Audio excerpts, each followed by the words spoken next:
you know, 25, 30, 40, 50 a day. And they were being murdered primarily by their husbands and boyfriends, or ex-husbands, or ex-boyfriends. That looked like a scary freaking country. So I think it's not just with race, it's with gender, it's with, if I know as a heterosexual how much safer I am to hold my wife's hand anywhere in America and walk down the street, hand in hand, or lean over and kiss her. And if I was gay, well, I guess there's parts of New York you can do that, in San Francisco, and Boston, I don't know. How sad! Honestly, I have really, I don't know if I don't know. I've thought about this stuff since I was a kid. And in the old days, I would just kind of tear up thinking about it. Thinking about how I'm able to do the simplest of acts, hold my girlfriend's hand, and not at all be worried about anything happening to me. Nothing will happen to me. Did I say nothing? Nothing will happen to me. Yet, if you're not like me, you have to live in fear that you could get jumped if you did that, or hurt, or killed. This country, and again, I know I am an optimist. I'm not a cynic. I am an optimist. But I also know that we have these two, what we would say as Catholics, mortal sins on our soul. And that is the genocide of stealing this country, and then being able to leap way ahead in terms of our economy and becoming a world power very quickly because we didn't have to pay people. And these two outrageous sins, I think, dooms us in some way unless we are willing to rectify that. And I don't know if we'll figure it out.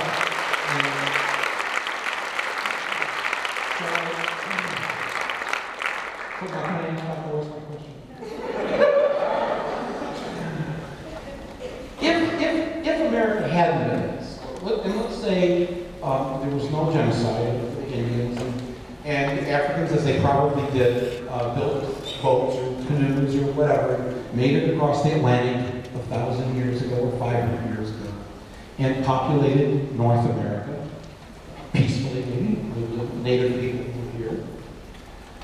And then, you know, after a while, some white people came, but, you know, well, or I could say we went to Europe and kidnapped a few million white people and brought them here.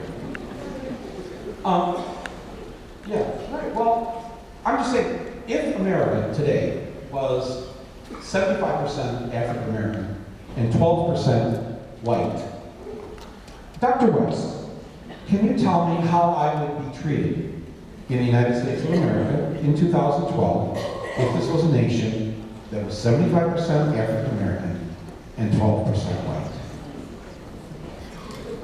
I can say this for sure, that I would be struggling to protect you from being stopped and frisked.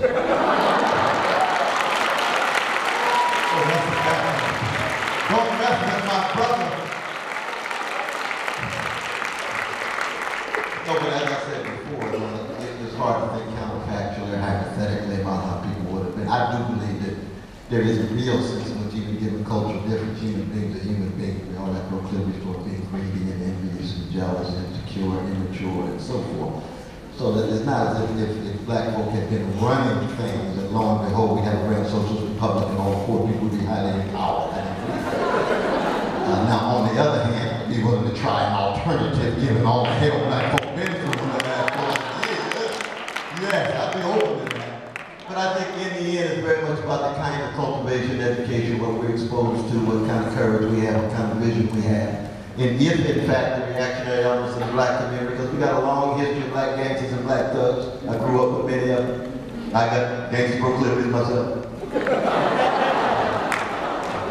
But if the black gangsters and the black thugs took over, you'd end up with robber barons and oligarchs who don't want to be accountable. We had the same story, and we had to be some solidarity with the white brothers and sisters, the black versions of the John Brown, and so forth and so on. See? But it's hard to really think through in that counterfactual way. I hear what you're saying. Let's not make it hypothetical. Let's say, as I said, the demographics. Yes. That by the beginning of the 22nd century, the majority of America will be African American and Hispanic, not white. And so not a hypothetical black race, but a black race that's gone through slavery, right, everything through now, and the people that you described earlier. How will that people, when in charge, treat the minority? I mean, to some extent, we're talking about South Africa, actually. That's where it's practically actually happened. You have a white minority who became a black majority who became. So I think, Cornel, there is a difference between black people and white people in how they behave morally and ethically and the values. And I just can't. I think you're right in terms of the traditions that black people have created in the face of American terrorism, former slavery and Jim Crow police brutality. But it's that history that needs to be remembered. If that history is not remembered, then the deep, long commitment of black people to protecting the rights and liberties of everybody is lost. And then those new generation of black folk become assimilated into concerns only with power, only with wealth, only with title. Morality drops out, integrity drops out, magnanimity drops out, character drops out, and you just end up being assimilated into a gangsterized culture. That can happen if you lose your memory, if you lose your connection. Now, I do grant you this. There's a much longer tradition of black people like Douglas and Ivy Wells Barnett and A. Philip Randolph in the face of American terrorism saying what? We don't want to terrorize.